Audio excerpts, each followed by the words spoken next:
श्री स्वामी समर्थ. जय जय स्वामी समर्थ. नमस्कार मैत्रिणींनो, स्वागत आहे तुम्हा सर्वांचं पुन्हा एकदा माझ्या या नवीन व्हिडिओमध्ये. तर यंदा म्हणजेच बघा 2026मध्ये धोंड्याचा महिना जो आहे तर तो आलेला आहे. तर त्या कोणत्या महिन्यामध्ये हा धोंड्याचा महिना असणार आहे, त्यासोबतच बघा मुलीनं आईची ओटी कशी भरावी आणि का भरावी.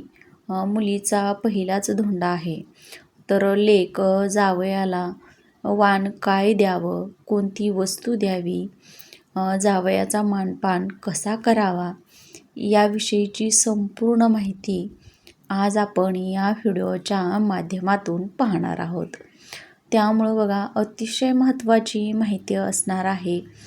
तर बघा, जर एखाद्या व्यक्तीला मुलगीच नसेल तर त्या आईनं काय करावं, किंवा आई जी आहे तर ती विधवा आहे, तर अशा परिस्थितीमध्ये आपण आईची ओटी भरावी का, याविषयीची देखील माहिती आपण आज या व्हिडिओमध्ये पाहणार आहोत. तर बघा, म्हणजे हा जो धोंड्याचा महिना आहे तर तो मे महिन्यामध्ये असणार आहे. म्हणजे अधिक ज्येष्ठ जो आहे तर तो आलेला आहे. म्हणजे ज्येष्ठाच्या महिन्यामध्ये अधिक मास जो आहे तर तो सुरू होत आहे. म्हणजे 2 ज्येष्ठ महिने जे आहेत तर ते यंदा आलेले आहेत. तर ज्येष्ठाचा जो महिना आहे तर तो 17 मेपासून रविवारपासून सुरू होत आहे. म्हणजे अधिक मास जो आहे तर तो 17 मेपासून सुरू होत असून बघा, हा अधिक महिना जो आहे तर तो 15 जूनला सोमवारच्या दिवशी हा जो अधिक महिना आहे तर तो समाप्त होणार आहे. म्हणजे अधिक महिना जो आहे तर तो 15 मेला समाप्त होत आहे. तर ही झाली धोंड्याचा महिना कधी सुरू होणार आणि कधी संपणार याची माहिती. आता पाहूयात मुलीनं आईची ओटी का आणि कशी भरावी. तर अधिक मास जो आहे तर तो संपूर्णपणे पवित्र असा महिना असतो, जो की भगवान श्रीहरी विष्णू आणि माता लक्ष्मी यांना समर्पित केला जात असतो. या संपूर्ण महिन्यामध्ये भगवान श्रीहरी विष्णूंचं नामस्मरण, पूजा पाठ, भक्ती केली जात असते. त्यासोबतच बघा, अधिक महिन्यामध्ये मंदिरामध्ये भजन कीर्तन किंवा जागरण जे आहे तर ते केलं जात असतं. अगदी आनंदात उत्साहात हा अधिक मास म्हणजेच धोंड्याचा महिना जो आपण म्हणतो तर तो पाळला जात असतो. अधिक महिन्यामध्ये अनेक नियम देखील पाळले जातात बघा. त्यासोबतच या अधिक महिन्यामध्ये देवदर्शनाला जाणं किंवा स्नान दान याला विशेष असं महत्त्व जे आहे तर ते दिलं जात असतं. आता बघा, मुलीनं आईची ओटी का आणि कशी भरावी. आता बघा, प्रत्येक भागामधली जी पद्धत आहे हा महिना पाळण्याचा तर ती वेगवेगळी असू शकते. पूजेची पद्धत वेगवेगळी असू शकते. काही ठिकाणी अनेक नियम पाळले जातात किंवा काही ठिकाणी ते नियम पाळले जातच नाहीत. अशी म्हणजे धार्मिक जी मान्यता आहे तर ती वेगवेगळ्या भागामध्ये वेगवेगळी अशी असते. तर बघा, जर आईला मुलगी नसेल तर अशा वेळी आपले जर बघा बहिणीची मुलगी असेल तर ती बहिणीची मुलगीसुद्धा येऊन आपल्या मावशीची ओटी भरू शकते.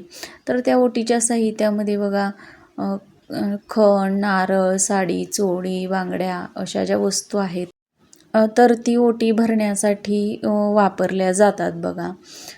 तर बघा, काही भागामध्ये मुलगी आपल्या आईची ओटी इतर वेळी कधीही भरत नाही किंवा आईनं मुलीची ओटी कधी इतर वेळी भरली जात नाही, अशी पद्धतसुद्धा काही भागामध्ये आहे. आणि काही भागामध्ये ही जी पद्धत आहे तर ती वेगळी आहे. तर अशा वेळी बघा, मुलीनं सांगितल्याप्रमाणे साडी, चोळी, बांगड्या, हळदी कुंकाचा करंडा, खण, नारळ हे जे साहित्य आहे तर ते ओटी भरण्यासाठी वापरावं. आता बघा, आपल्या म्हणजे बघा आपल्या आईची कृतज्ञता व्यक्त करण्यासाठी, आता बघा जिच्यामुळंच आपण हे सर्व जग सृष्टी बघत आहोत, काही गोष्टी अनुभवत आहोत, तर हे फक्त आपल्या आईमुळंच असतं. आणि तिच्या उपकाराची परतफेड जी आहे तर ती काही केल्यानंच आपल्याकडून होत नाही किंवा तिचे उपकार आपण कधीही फेडू शकत नाही.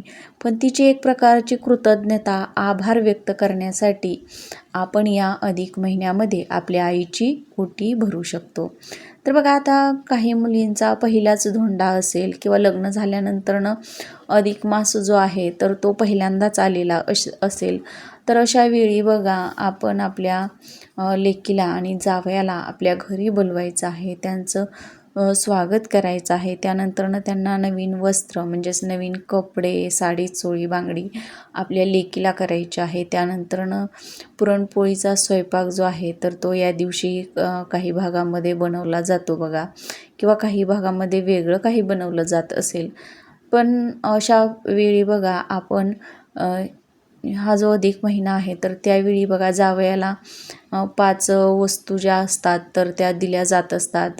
त्यामध्ये पूर्वी बघा पितळीची किंवा तांब्याची 5 भांडी, त्यासोबतच 33च्या पटीमध्ये अनारसे, बत्तासे, सुपाऱ्या, पानं ही जी आहे तर ती 33च्या पटीमध्ये दिली जात असतात. कारण की हे एक प्रकारचं दान असतं आणि म्हणून हे 33च्या पटीमध्ये केलं जात असतं. तर अशा ज्या काही वस्तू आहेत तर त्या लेकीला आणि जावयाला धोंडदान करताना दिल्या जात असतात. सांगितल्याप्रमाणे बघा, तुमच्या भागामध्ये जशी पद्धत आहे तर त्या पद्धतीनं तुम्ही हे वाण जे आहे तर ते द्यायचं आहे.